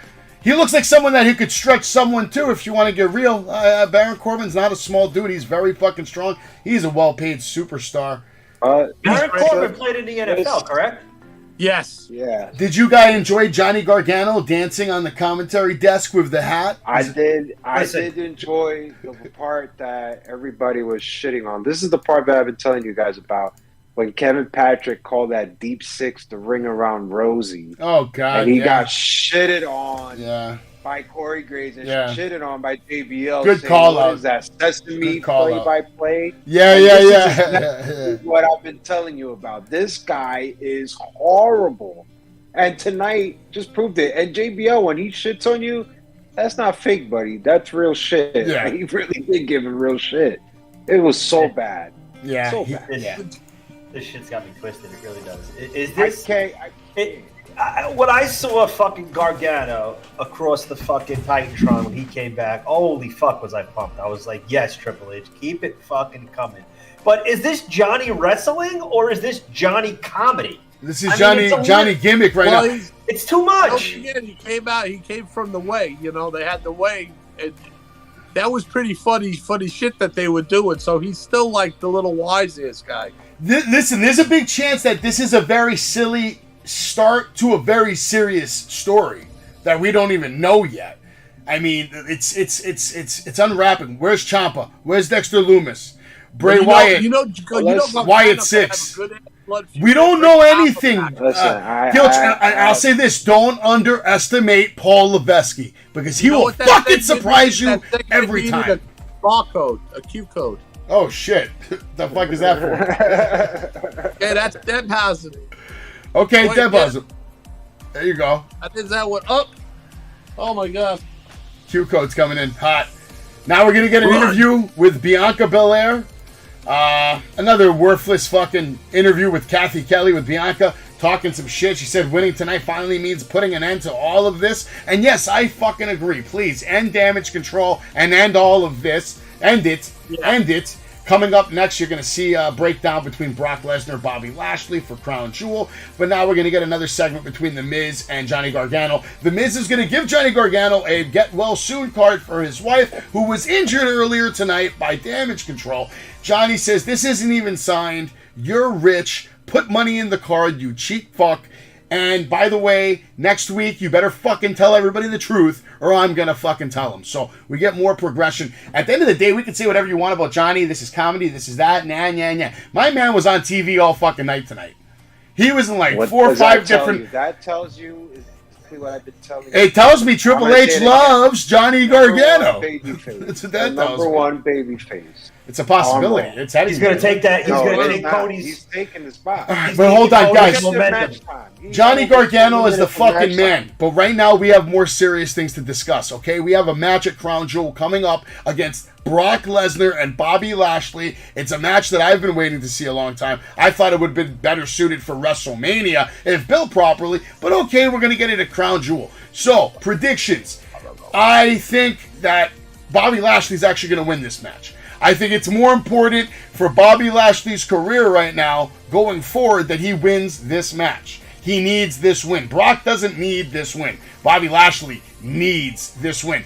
I'll go to Jay first, then Mike, then Gilch. Who do you think is going to win the match and why? Say all that. I've been telling you that Bobby Lashley has been the number one babyface on Raw when basically Cody Rhodes got injured. He took his spot. He's on the top 5 at PWI. Don't forget. Maybe people forgot that part. But this guy and Brock Lesnar, I don't give two shits. Why? I think Mike put it in other words. There's no story. It's not registering. And I'm not buying. There's just nothing here. I'm not looking forward to it. It's just going to be, let's face it, a bunch of spot. I'll give you a perfect example. How about the spot when he got speared through the barricade? You know why I didn't like that spot? Yeah, was it a great spot? Absolutely. You know why I don't like it? Because everybody fucking does it. And when everybody fucking does it, it's not a whoa to me. And this match is not doing it for me either. So I'm not looking forward to it. I don't think Bobby Lashley needs the win, to be honest. I've been saying that. Number one babyface, I don't think he needs it. He's getting a great crowd reaction. And let's face it, in the last 2 years, I think this is probably the best crowd reaction he's been getting. So I'm fine with either or. If they give it a Brock, fuck it. They give it a Lashley. This might be a double fucking DQ, double countout kind of fucking match too, maybe. Mike, what do you think is going to happen with this match? This is the Royal Inbred family's specialty match. That's all it is. Yeah. It's a money grab. It's a money grab. It's just booked. It's just booked for them because you see, Bobby doesn't have the belt. There's no gold on the line.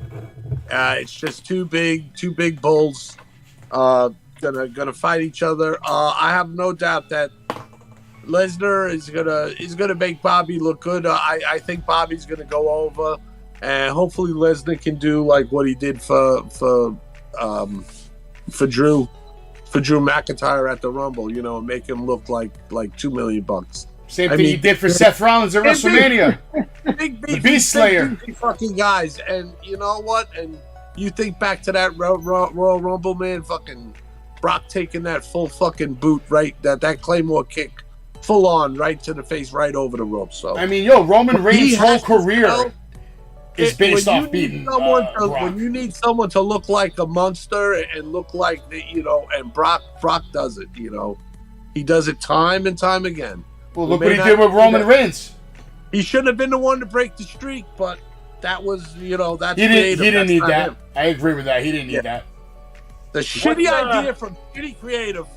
Yeah, but Mike, let me ask you a question. When it comes to Roman, I love hearing people's thoughts because you've built up this guy who is bordering on like the ultimate mega heel of all time with this championship run. And I feel like the guy that's going to take the title off him has got to be like the perfect baby face that you're going to push to the fucking moon. And I have no idea who that is. I really don't. And it's like they did a great job booking Roman like this, but they backed themselves into a corner a little bit, Yeah. My druthers, it would be Cody. Yeah, I think so. I think we hear them talking about it on Busted Open. There's nobody but The Rock to fight him at the head of the table at WrestleMania.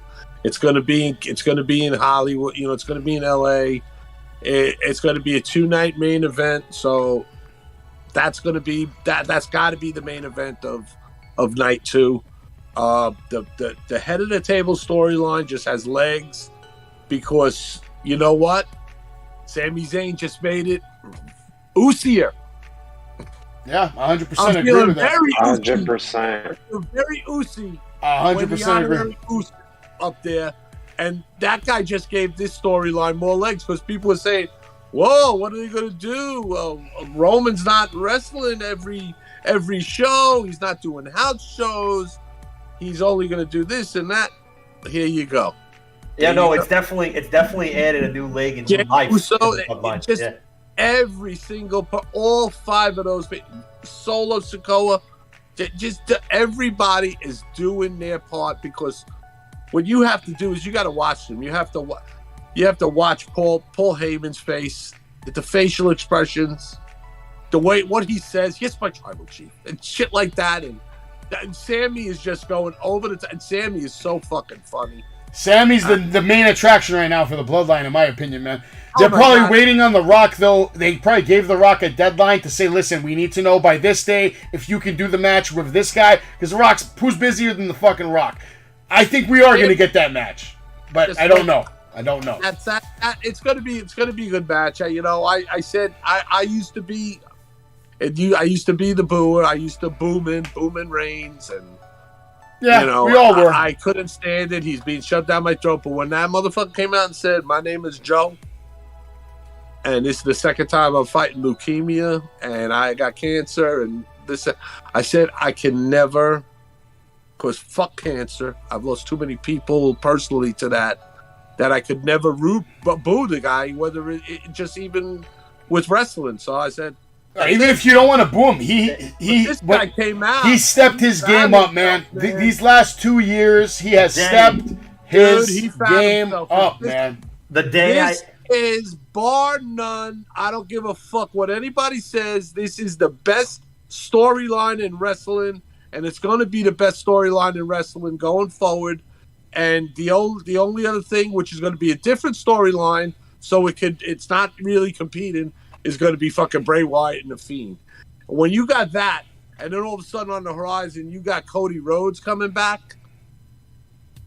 I would put MJF in that conversation. Just MJF in general, just his name. MJF. No, you know what? AEW, that they're doing their thing, and MJF is the best heel going. But Yeah. storyline, and as far as I'm concerned, if AEW would have signed Bray Wyatt, there's no way you would have saw the production, and the money and this storyline is built for WWE and the WWE universe, whether anybody likes it or not. We all like some Bray Wyatt. We're gonna actually save Bray Wyatt though.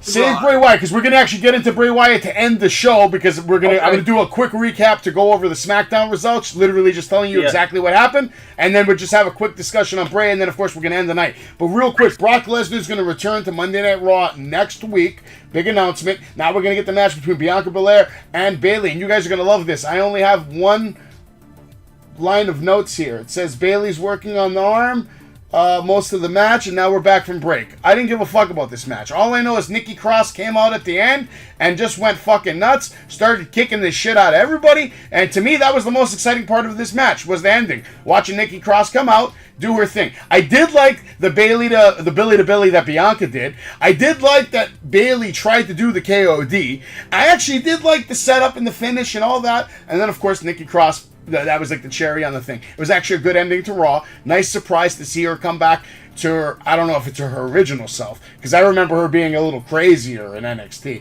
But we're getting close to that Nikki that we used to love.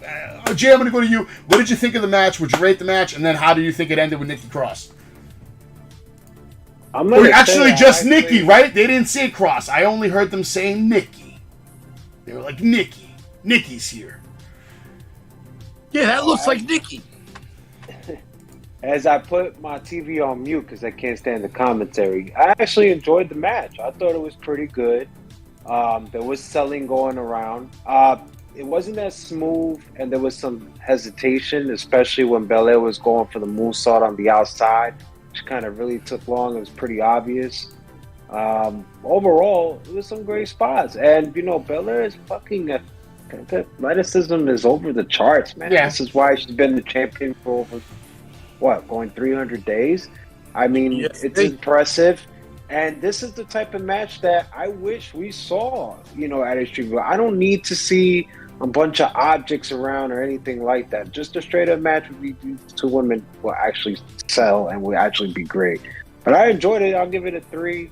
I enjoyed the end with Nikki Cross. I especially enjoyed Corey Graves. Now the masquerade is all over. That was a great line by Corey Graves right there to just sell Nikki Cross all the way. And she was ruthless. She was that crazy girl. Let's not forget Insanity. Yeah, she would run around the ring a bunch of times going to rope to rope. But overall, I loved it. And it was a great ending. I thought this was a great comeback and a great character change that Nikki Cross really need. I mean, I give props to her. She made up that character. It went over. She became champion, but eventually it dies. And coming back to this character, it's great. It's great TV. Well, it's great for the women's roster in general. I like the powerbomb spot too that she was doing, carrying Bayley around. That was actually good too. Now that I see those screenshots again. Mike, what'd you see? I did the same thing. I just say, it was your typical match. A little bit, I was happy that there was a main event. If I'm gonna take positives away, I'm happy that there was a main event women's match. I'm tired of the like the AEW now, the 924. You get the 10-minute match.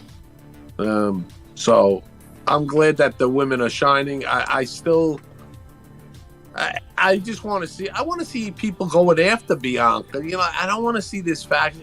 I don't know. That's the other thing. Just as much as I don't understand damage control, I don't understand the Asuka, Alexa Bliss and saving Bianca. They should all not care. They should all want to go after that belt. To me, but if you're gonna have factions, bring toxic attraction up. That might give a little. That might light a fire on the damage control then for us. Maybe that'll be a little heat. Because at least they're an established faction. Because when you were looking, you were like, well, why are these 6 women fighting each other? Why? Where's Asuka? Bring Kana back. Bring the mist spitting Asuka back. Let's yeah, go. Asuka's always great. I just like that you're seeing NXT main event Raw. You know, these are all NXT. Gilch, what did you see? Did you rate it? Are you hyped to see Nikki Cross? I like calling her Nikki Cross. I thought that was her best name, but for now, just Nikki. Yes. Just Nikki. Match was solid. There were some good spots. Yeah, the end, Nikki coming back, I was like very, very happy with, because I just the whole Nikki ASH, almost a superhero. I mean, that shit ran its course a couple days after they started it. So I was happy for her to come back. Solid match. I'd give it like 2.5. I just want to throw one thing out there to piggyback on what we were talking about with Roman without getting too far, of course, this late. I was like you, Mike. I hated the guy. This guy can't wrestle. Stop shoving him down our fucking throats. But the day I knew, when he came back, when he brought him there as a heel, I said, okay, this might work. And then the day when the camera panned to Paul Heyman and he said, believe that, I said, okay, here we go. That's it. For sure. I mean, it's when you got Paul Heyman helping you, please, you just shut up and listen and do it. You always shut up and listen when Paul Heyman's talking. God damn it, he's a fucking beast. He's the advocate. And right now, I'm going to go right into real quick SmackDown results. Solo Sikoa defeated Sheamus. You got Braun Strowman and Omos going face-to-face. Sky and Kai defeated Shotzi and Rodriguez to retain the titles. Mysterio defeated Kaiser in a good match, actually. Logan Paul closes out the show. I've been doubted my whole life, and look where I am now, a guy who calls himself Solo, but personally, I've never seen him alone ripping on Solo Sikoa. No one expects me to step in the ring with a goat and actually win, but what happens if I do, Paul asked. It's a great quote, and the concept of the entire feud should be built around this. And then, of course, it didn't happen then, but we're going to close the show with going into the statement made by Bray Wyatt. What did everybody think about the statement Bray Wyatt made? I'm going to go to Gilch first. Did you catch SmackDown? Yeah. Okay, what'd you think of Bray Wyatt, the statement, and what do you think is coming next? What's your prediction on the storyline before we end the show? It's absolute fucking fire. I mean, I couldn't imagine what version of Bray was coming back. We all kind of didn't think that he was going to be like 100% Fiend version, because the booking with the Fiend is a little weird. Those supernatural stuff nowadays never really work. If the guy's supernatural, how does an RKO take him out? So I mean, there's always like, you got to be careful when you're booking with the Fiend. But this, what looks like it's going to be like, multiple faces and multiple personalities. And I mean, I also couldn't picture new theme music. Holy shit, man. I mean, it is so fucking great. Oh, bro, I've listened to it every day about 3 times. It's so fucking dark. It's perfect. He's one of my favorites of all time. Did you notice how when his voice raised, the volume of the music raised? Yeah, the production was phenomenal with that. Yep.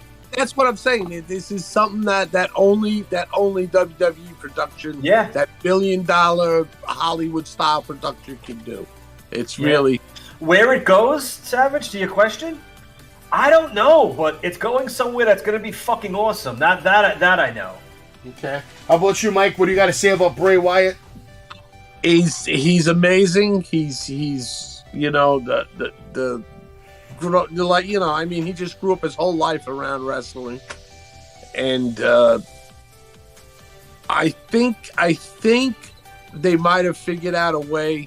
How can we have you have this sick character and yet get you in the ring? Because if he came back as the Fiend, I never wanted to see him in a ring, at least for a year. Because if he comes back as that kind of character, you don't want to see it, because then once he gets in the ring, what do? It's just wrestling. Right. So, and you don't want to see that supernatural. I don't want to see the Lily doll winking and shit like that. I don't need that shit. I had enough of that shit.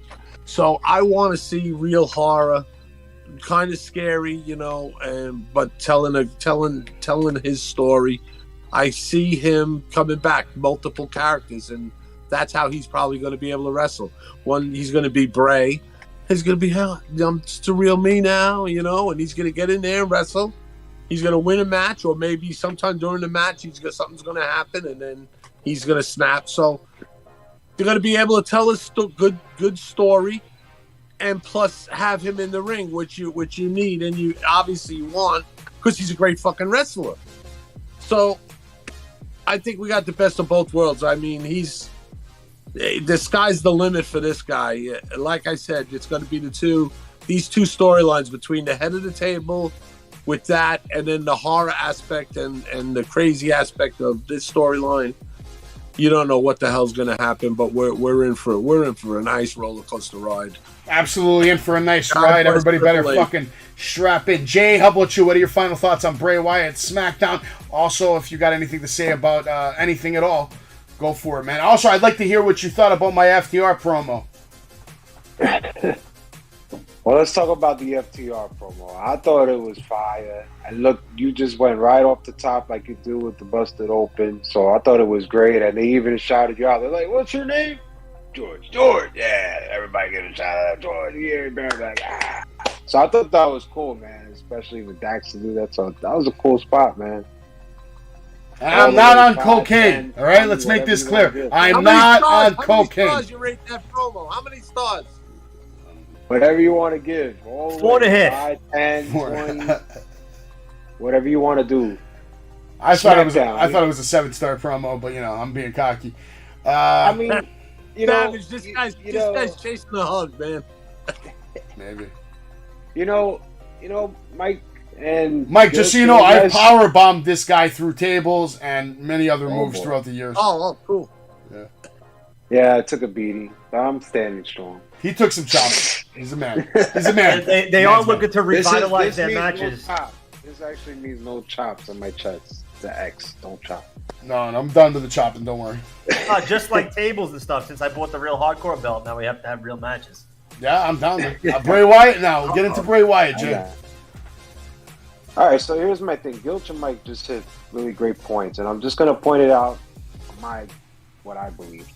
I just feel personally, strongly, that we've seen this. And you guys are mentioning points like, Mike said, I think we're just going to see different characters in the ring.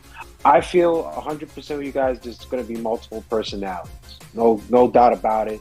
The promo was fire, 100%. This is what I needed to see a week ago. But, I always loved the heel persona of Bray. He's a brilliant mind. He knows how to talk. I even loved him as Husky Harris back in the day. So it's just great. The video production, monstrous. All this money they're putting towards it is just working. I don't know how the merch sales are. The shirt is okay to me, but I don't know how well it's doing. Maybe you guys may know. But overall, the music, the fog, the lights. Well, we have seen this, and when we get so hyped, like for the Fiend example, it kind of lets us down little by little just because of the booking. Like, okay, we put him with Roman Reigns. What do we do with him after Roman Reigns? Let's face it, right? He doesn't have to go for any gold. He don't have to be anywhere near champion. Pure story. You mentioned he's a great wrestler, no doubt. But wouldn't you want to see him more in the ring and just not doing these videos and these promos and these segments? I would love to see the guy in the ring. I think, that's what I think they're building. I think they're building this character up to that. That's what I mean. And when he's gonna have some downfalls and then some. I'm just scared, I guess, on my part, especially with the Fiend and having the matches with the fucking red light shit. I'd be more scared with Vince is head of control now. What I'm afraid is I don't want to see another Broken Hardy in AEW that's teleporting and doing all kinds of crazy, unbelievable shit. You know what I mean? I think Bray Wyatt is going to keep it in the limits of reality, man. He's going to keep everything he does in the limitations of what reality can do. I think what you're going to get right now is going to be the most organic version of Bray Wyatt that we've ever seen, and we're going to get some real creative shit. Multiple characters, multiple personalities, disorders, real life trauma. He's going to be talking about real issues, mental health, this, that, suicide, and now the TV PG is going away. And we're going to get into TV mature. It's the perfect timing and the perfect solar eclipse. It's going to happen. Bray Wyatt is going to be able to be the replacement for The Undertaker. Undertaker had how many matches at WrestleMania where there was never any gold in the title on the line because he didn't need the gold. And Bray is that same kind of guy. He doesn't need the gold to tell a good story. He doesn't need the gold. Stories too, Savage. You need people with grudges and stuff. Absolutely. It can't just all be about, oh, I'm going for this belt, I'm going for that belt. 100%. Too many fucking belts as it is anyway. 100%. I'm thinking that we are going to see The Fiend in the ring. To me, The Fiend is something that should happen once a year. The Fiend should be an event. The Fiend should be WrestleMania. The Fiend should be me. You're not beating The Fiend when The Fiend is coming out. Like the first time I saw The Fiend, terrorize everybody. I loved it. I want him to terrorize everyone backstage. I think someone else is actually going to play The Fiend in this story. Maybe, but there's a good chance you see both of them in the ring. There's a chance right now. It's 50-50 that the Wyatt 6 is just his 6 personalities, or it's going to be an actual faction. We don't know. There's no concrete answers, but I know this: if anybody's capable of playing 6 characters, it's Bray fucking Wyatt, and I'm looking forward to it. I think we're going to get some really good TV in 2023, and I just can't fucking wait. I can't fucking wait for it. Thank you, Mike, for joining us. Jay, Gilch, I appreciate you guys. We're coming up on an hour 45 minutes. It's getting late. I could sit here and talk all fucking night, but we can't do that to everybody. We can't do that to everybody. Keep them here. They're still watching. Anybody have any final thoughts for the night? Would you say Raw was better than SmackDown? But I don't know. I just wish I didn't see that Drew Karrion Kross match at Crown Jewel. I wish it didn't happen in that facility. I don't know why. You mean at Clash of the Cat? What was it? Extreme Rules? No, I mean the one coming up. Like, they're having another match. Yeah. Crown Jewel, right? I'm not interested in that. I wish it wasn't at Crown Jewel. I wish it wasn't at Crown Jewel. I don't know. They have so many talent right now, man. What are you going to do with all these talents? You're making a lot of different good guys lose right now. Ever since Karrion Kross came out and he's been in MLW and bouncing around with this whole gimmick with leather jacket and being the badass, it's been fucking working. I've been loving his fucking videos in the indies. This is fucking great shit. Mike, do you watch NXT? I love NXT, man. If you want, you can join us tomorrow night for NXT. Me and Jay go live every single Tuesday night. We're the only 2 on the show.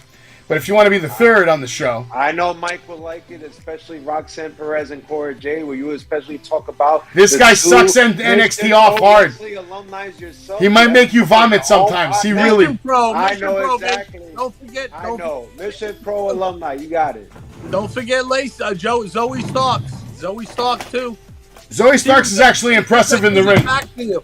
She was going to be the first Mission Pro champ. And she got signed by the WWE, so she lost the match, and La Busadora, La Rosa Negro became the champ. She's actually impressive in the ring, man, for sure. They got a lot of women. They got Jasmine Allure.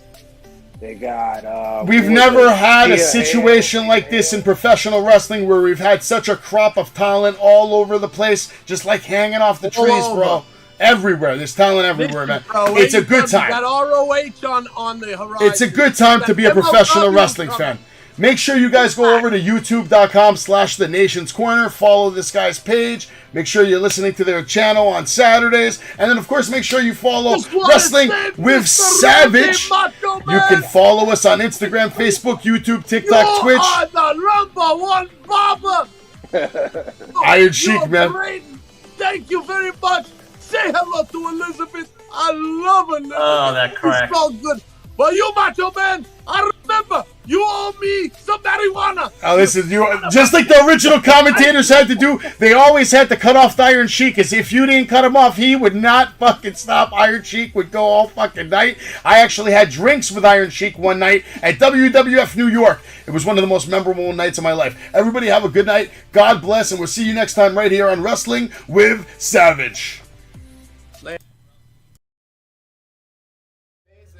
I just want to say you are listening to Wrestling with Savage, the best podcast in the history of podcasts. Max Caster, your future AEW champion. Fucking man. Yeah.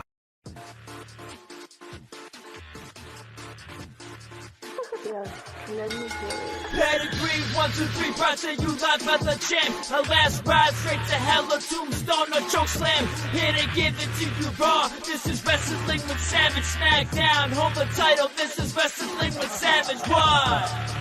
Wrestling with Savage begins now.